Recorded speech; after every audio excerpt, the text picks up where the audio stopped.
नमस्कार, मैं नरेश बोपचे सत्य को जानो न्यूज में आपका स्वागत है। अभी हम है गोरेगांव तहसील के ग्राम पंचायत भड़ंगा में। तो देवेंद्र दमाये ने कहा है की कालपासून एक बातमी प्रकाशित होत आहे। भड़ंगा या गावची डांबर प्लॅनची एनओसी कशी का देण्यात आली मासिक सभेमध्ये मंजूर करून, त्या विषयावर मी सांगू इच्छितो की आज आमच्या वार्ड क्रमांक 2 मध्ये जे आहेत, वार्ड क्रमांक 2 मधले राहणारे जे लोक आहेत त्या लोकांच्या समक्ष सरपंच उपसरपंच येथे हजर होते।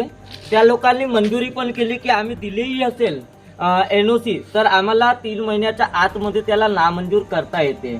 पण ह्या गोष्टीवर आम्हाला जो संशयच आहे, वाटला संशय म्हणजे कसा की समोरचा व्यक्ती जर कोर्टात गेला किंवा कुठं गेला आणि ती एनओसी रद्द झाली नाही झाली हा एक सर्वात मोठा विषय आहे। तर सरपंच उपसरपंच यांच्याशी चर्चा केली असता जो ना हरकत प्रमाणपत्र देण्यात आलेला आहे त्या विषयावर त्यांच्याशी आम्ही बोलणं केले असता त्यांनी आता रात्रीचे ठीक कमीत कमी 9:30 वाजत आहे आणि कमीत कमी 1500 ते 2000 पर्यंत इथं लोक जमलेले होते।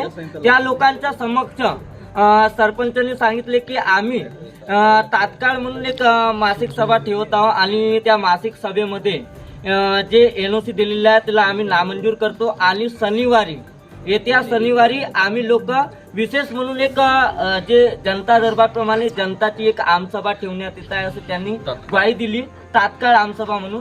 आता यावर असा एक प्रश्नचिन्ह निर्माण होत आहे की आमसभा होते की नाही होईल आणि सरपंच उपसरपंच हे आमसभा घेतील का, कारण की गावातले जे नागरिक आहेत, गावातले जे लोक राहणार आहेत त्यांच्या समक्ष त्यांनी म्हटलं आहे तर शनिवारची आमसभा होते काय तो पाहून आणि अंतर काय होते तर हे पुढे आम्ही बघू आणि आम्ही तुम्हाला नीट भड़ंगा या गावामध्ये काय चाललंय ते पण समोर टाकू।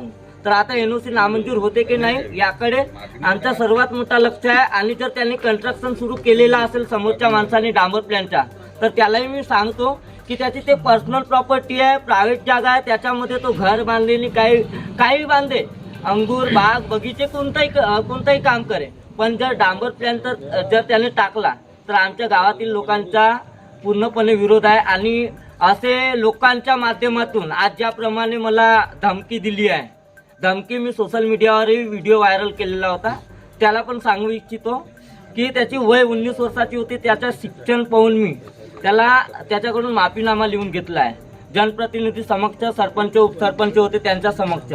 पण आताही सांगतो की धमकी देणाऱ्या लोकांना जर तुम्ही लोक मला धमकी दिली तर ह्यानंतर मी काही करणार नाही, ह्यानंतर डायरेक्ट त्या लोकांच्या नावाने संबंधित पोलीस स्टेशन येथे जाऊन माहिती कळवणार।